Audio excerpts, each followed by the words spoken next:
Hello and welcome to Top Shelf Books. If you're joining us for the first time, we will hopefully be adding some books to your TBR, and these will be a mix of old familiar favorites as well as hopefully something off the beaten trail.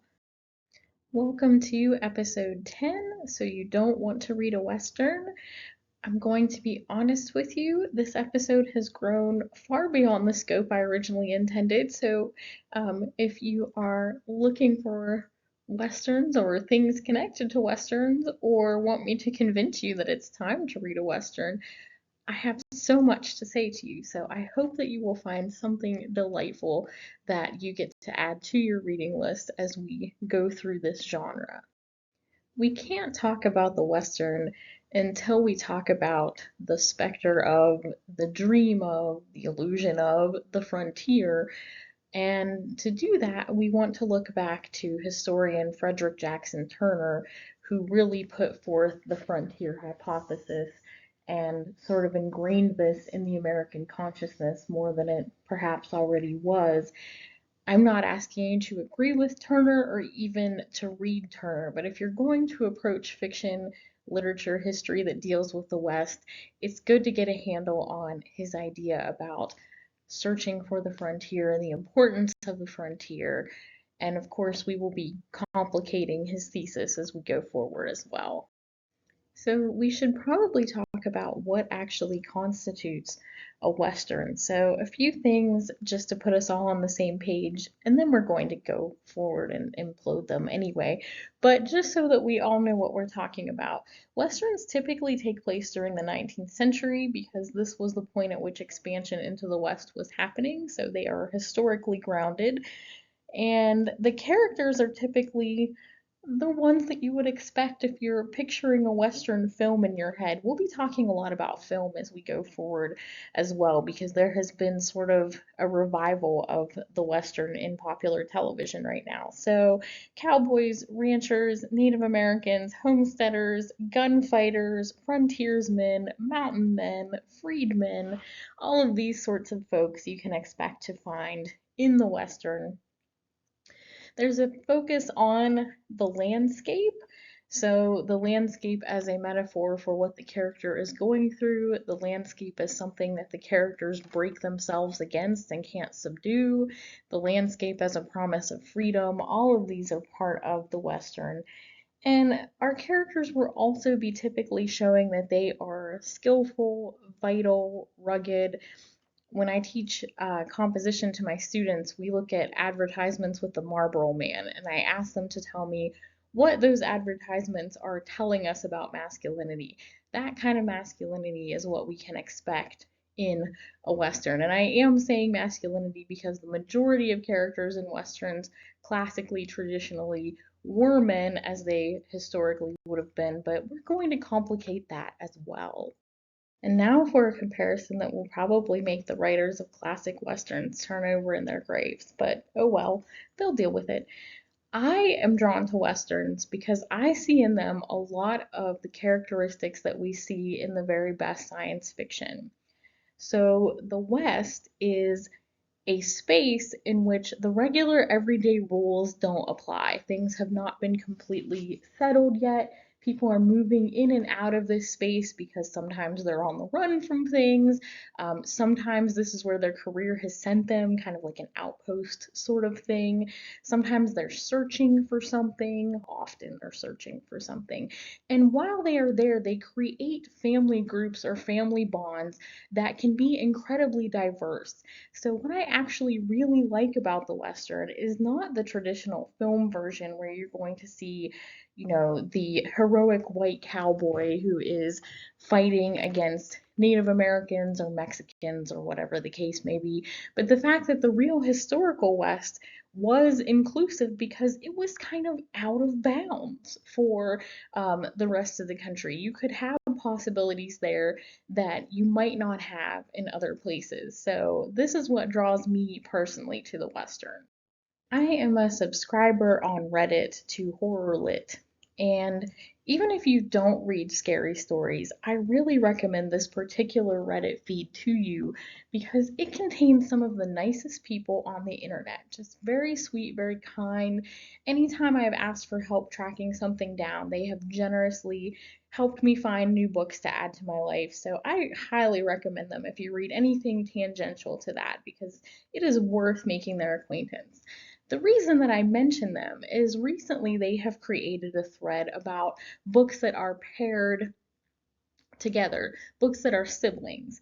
And of course, they are talking about horror novels specifically, but the books that came into my mind were Shogun by James Clavell and Lonesome Dove by Larry McMurtry.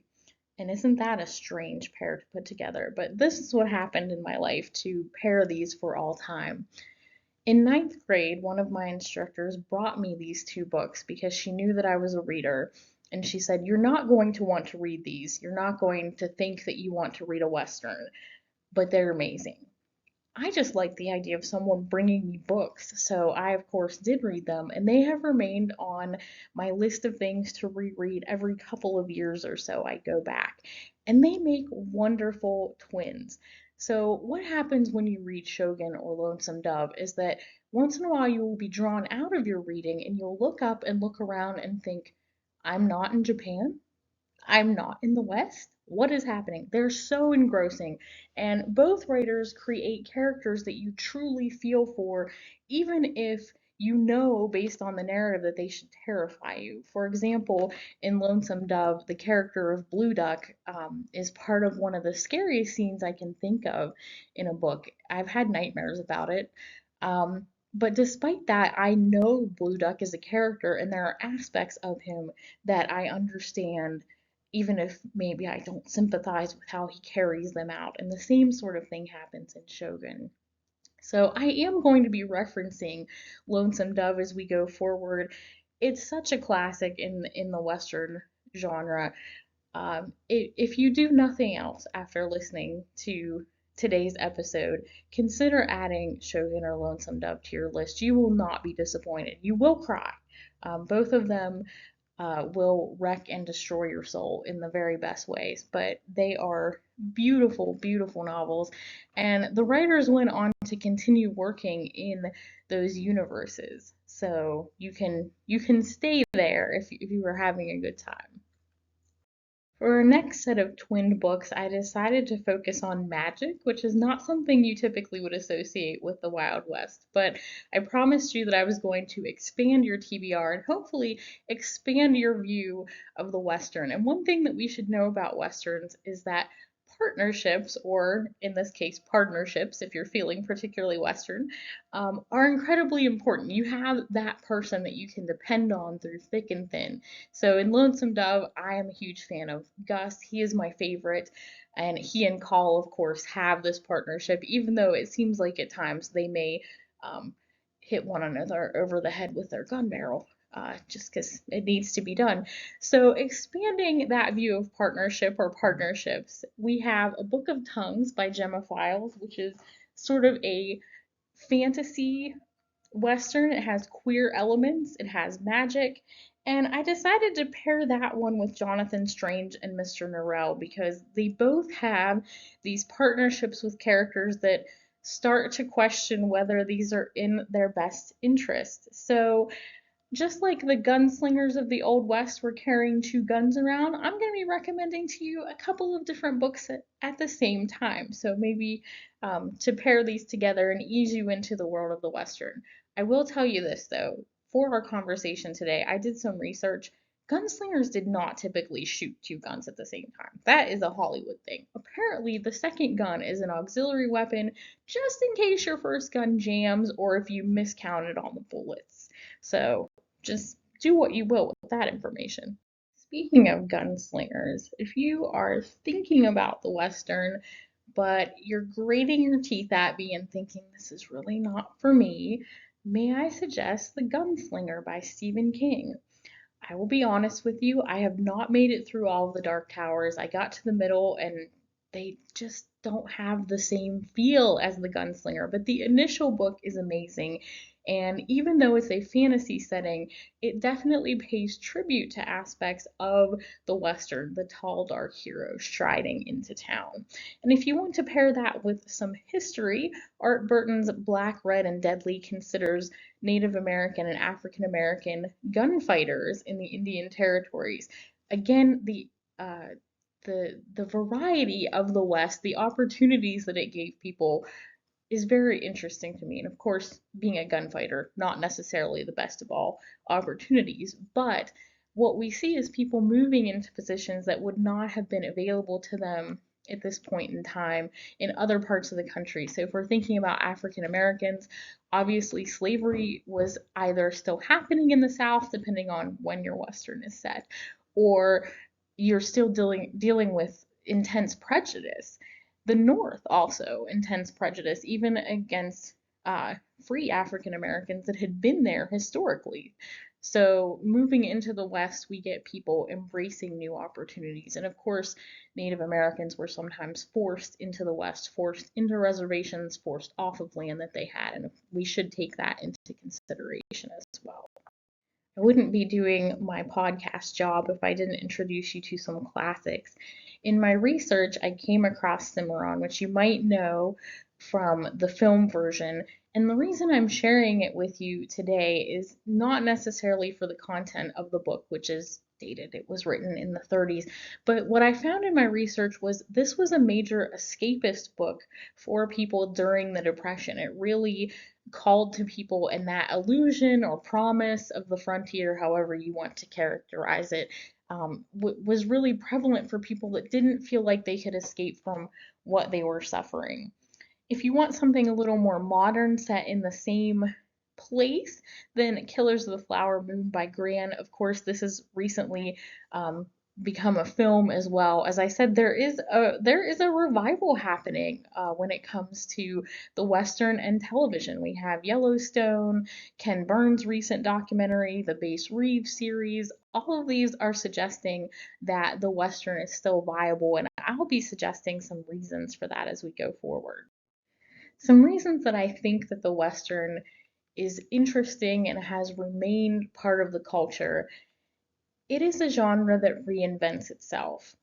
If you want to look over the past couple of years, you can find all sorts of newspaper articles that ask, what happened to the classic Western? Well, first let me tell you that there are three presses that I can think of off the top of my head that are still publishing pulp Westerns, and they absolutely should. People enjoy them. Why not? But what happened to the Western that's more interesting to me is that it is a form that evolves. Today, the Western has expanded to take in things like the fantasy elements that we saw with Gemma Files' novel. It has become more inclusive to women, to queer voices, to Asian voices in particular. There has been a boom, and we'll see that a little bit later. But focusing on the women, just to start, True Grit by Charles Portis is one of those classics, and we have in it a woman taking revenge.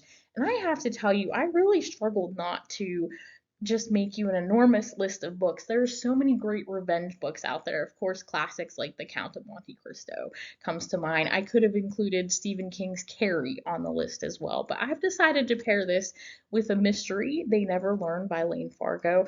This is somewhat of an academic mystery, at least when it comes to setting, and we have two women in it trying to decide how we pursue vengeance, what that means, what people deserve. So you need if you need two books that go nicely together for women and vengeance for part of your book slinging, which, by the way, have you all noticed that if you search around the interwebs, there is such a thing as a book holster? I don't personally have one, but if someone wants to send me one, the idea of just having a book at my hip easily, to grab. I do have my phone, which includes a huge library, but there's just something cool about the idea of unholstering a book. I don't think I've done this before in one of our discussions. This is a little bit self-indulgent, so indulge me or fast forward. Um, when I was a young girl, it was very exciting to me that our local library knew me so well that they would allow me into the spaces that had signs on them that said things like you have to be such and such an age to go here. And it wasn't because there was anything necessarily troubling in our public library. It just was to keep the children from disturbing the adults, I think, that were doing research. But I had a free pass. And one of the things I discovered in my journey was Lady of the Forest by Jennifer Robertson. And I probably honestly was drawn to it because the cover is really beautiful. If you're watching as well as listening along with me, you can see there that the illustration's really beautiful. And this made me love Robin Hood Legends for the rest of my life. Now, Robertson has a Western out that I'm going to call a motorcycle Western. It's actually a duology, but I am savoring book one because it's been so long since I got to read something new by her. So I'm just inching my way through because I don't want to come up for air. So check out her most recent creation, Life and Limb. And you can pair that, if you would like, with some historical romantic works, Lady of the Forest or Lady of the Glen. And she handles history beautifully. You really feel like you're in the scene. And she also has a great command of short, punchy sentences that really just hit you with the action. I'm incredibly jealous of this as a writer. I can't do it. Speaking of that Western revival in film, The Power of the Dog is also out. And this one deals with brothers and brothers vying for affection, brothers vying for attention. I struggled with this one too. What to give you from the world, and I've decided to pair The Power of the Dog with Our Little Cruelties by Liz Nugent. This is a thriller, but it's an interesting thriller in that there are three brothers, and we open with one being deceased, and we know that the other two are involved somehow, and we have to solve the mystery. So, if you need, again, some incentive to add that Western to your life, maybe add these two together and explore how they deal with those domestic relationships differently, and how For the Power of the Dog setting comes into play as well. When it comes to poetry, these were surprise finds for me. I have not yet read A Cycle of the West by Nehart, but I discovered it when I was doing research for you. And I have to say, one of the reasons I'm so grateful to you, invisible audience, is that you push me to find things when I am looking for information to speak with you. So I'm going to check out A Cycle of the West. I'm passing on the recommendation to you. And then there's also Poems of the American West. I don't know about you, but when I think of the West, I imagine all that scenery. That is, of course, where some of our most beautiful national parks are, for example. So those things, those images appear in my mind, and what would be better for poetry than that? So maybe you want something a little more low key when it comes to the Western. Let me recommend to you Enz's How the West Was Worn, and we're going to see Enz again as we go forward, dealing with frontier fashion, which I suspect was proliferated in some ways by the Wild West shows. So what people were wearing, how they acquired the material, all those sorts of things. If you read the Little House books when you were younger, you may remember that that was a big deal in those books. How did they get certain cloth material brought from town and, finally getting to make a new dress? So it was important. And if you want to go even lower key than that, why not do some coloring with 100 years, 100 dresses from coloring treasures and see what people were wearing in the 19th century?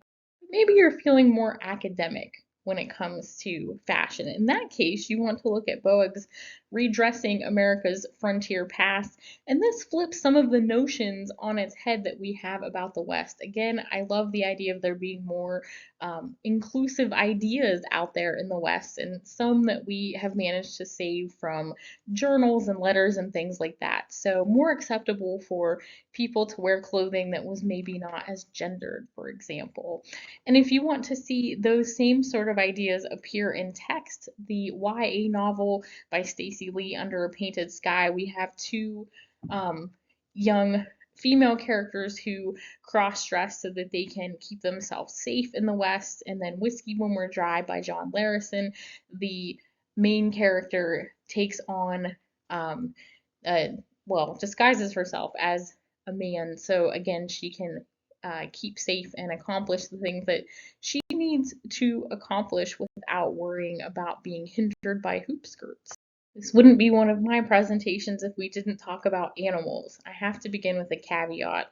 When I teach my students about animals in literature, I always caution them that most of our encounters with at least the charismatic megafauna, they take place looking down the barrel of a gun. So the books I'm going to suggest to you that center on animals, they do typically have some violence or some troubling content.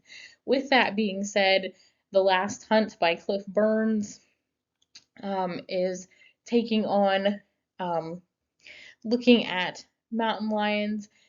I also want to, I'm going to look at mountain lions in a couple different ways. I do want to caution you and say that there are almost no mountain lion attacks in the history of American civilization. So just, be aware of that. I'm not trying to make anyone frightened of them or to put any propaganda out there. If you want something a little more positive, you can go with Natural History, Phantoms of the Prairie, and this is talking about mountain lions returning to some of their range in the Midwest that they were pushed out of by settlement.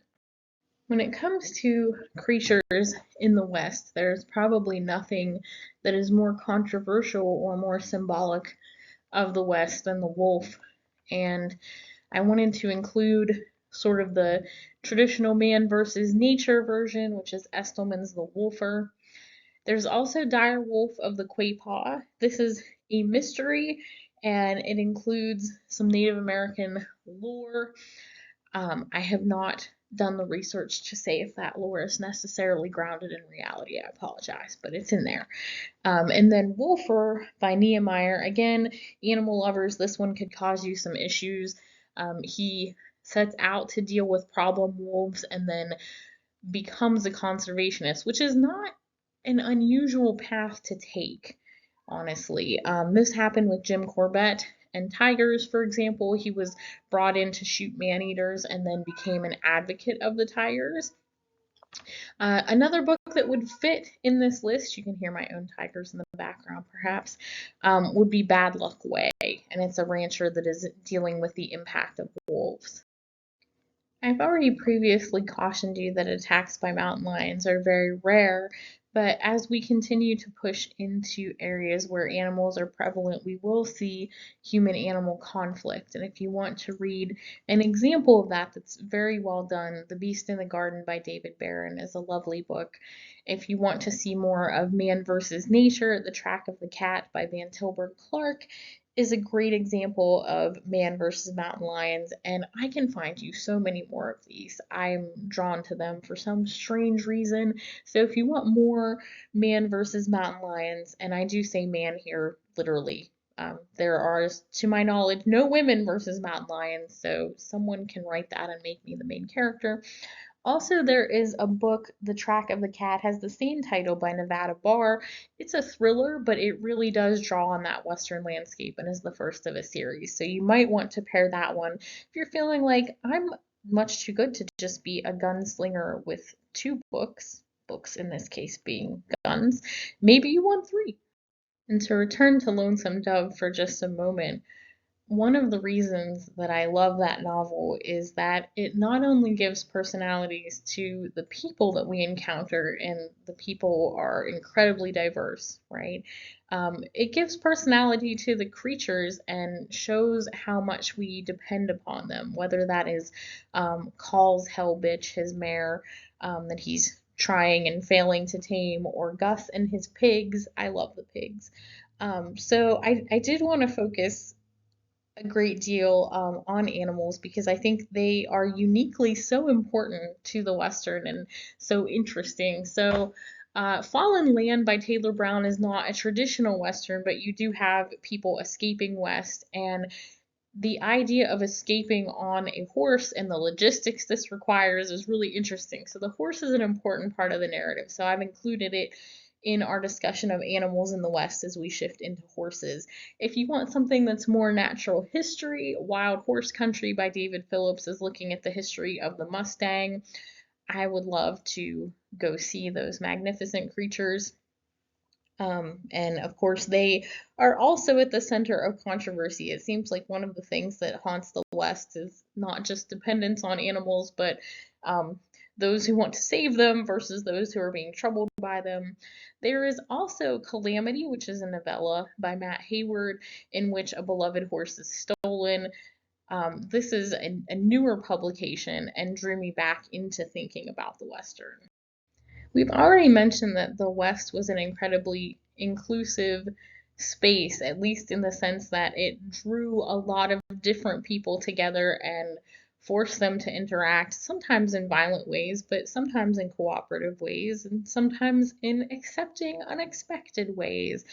And generally, when we think of the draw of the frontier and Turner's thesis, we're thinking about men that want to go out west and prove themselves, men that are running from something and escape into the West, um, things like that. But the West also had a lure and a call for women as well. And a recent publication by Katie Hickman, Bravehearted, The Women of the American West, really shifts that spotlight, and that's a wonderful thing to see. If you want to pair that with fiction, Melissa Lenhart's Heresy, we have women saddling up and making hard choices, and this is again one of those novels that shows how richly the Western can evolve, and how important the female character can be to the Western and how many roles she can take on and assume. So I really recommend that one.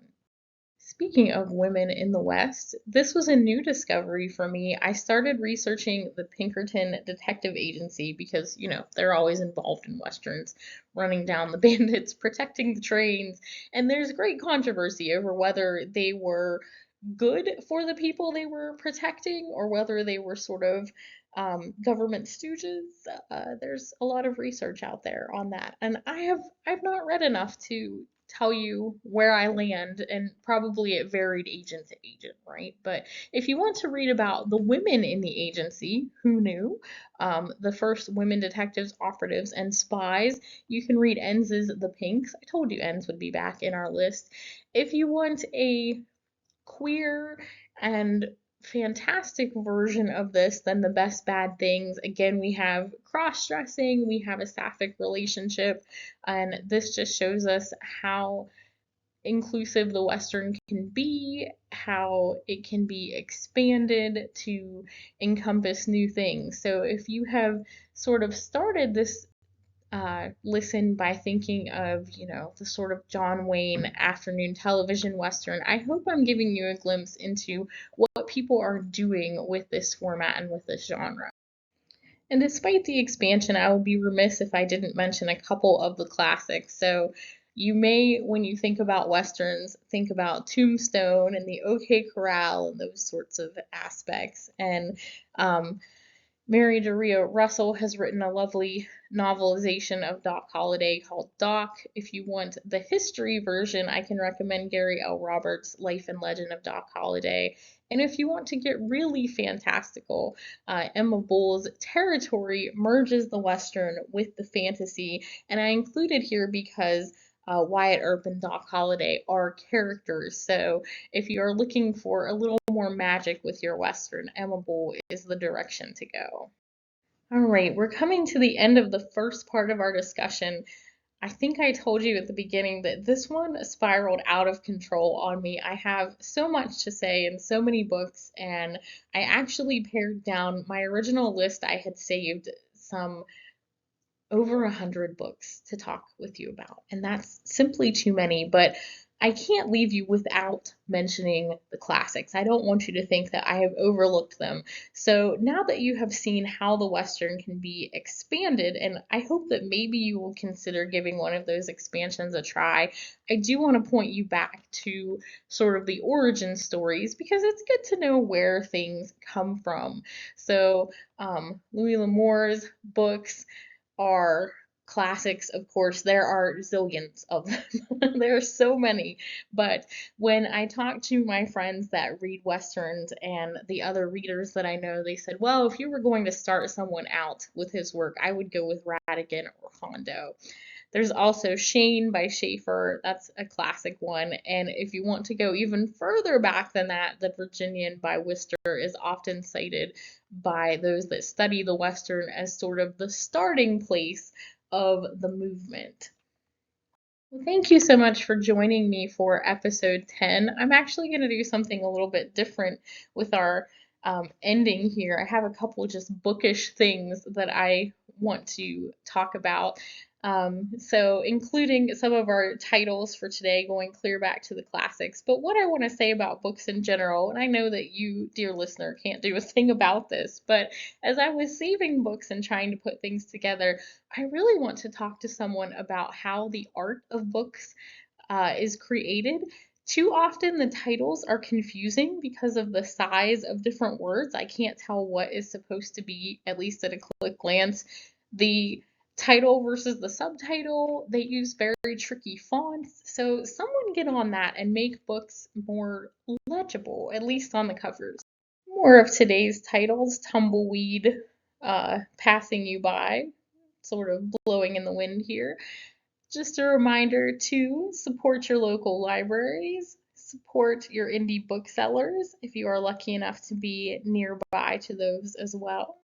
And if you are in the US, we just passed another election day by, and it is good to get involved in your local politics because that is where a lot of book banning arises. So please be a voice for your community in helping books to be accessible and to stay on the shelf. As always, if you think that I left something out, or if you want to know more about something, or if you have an idea for a particular episode, please let me know. I would love to talk with you about books. We have reached the last of our titles, but we have not reached the end of the Western. I have more books that will be coming at you in other upcoming episodes. So, again, if there's something that you are wanting to see, I would love to hear about that. As ever, I am wishing you a wonderful day, and you can reach me at navalionlibrary@gmail.com if you have anything, again, that you want to see, any questions that you have, any corrections that you want to make. One of the things I've learned from teaching is that I am prone to making mistakes. So if I have mispronounced, mangled, bungled anything, please let me know, and I look forward to seeing you for the next episode.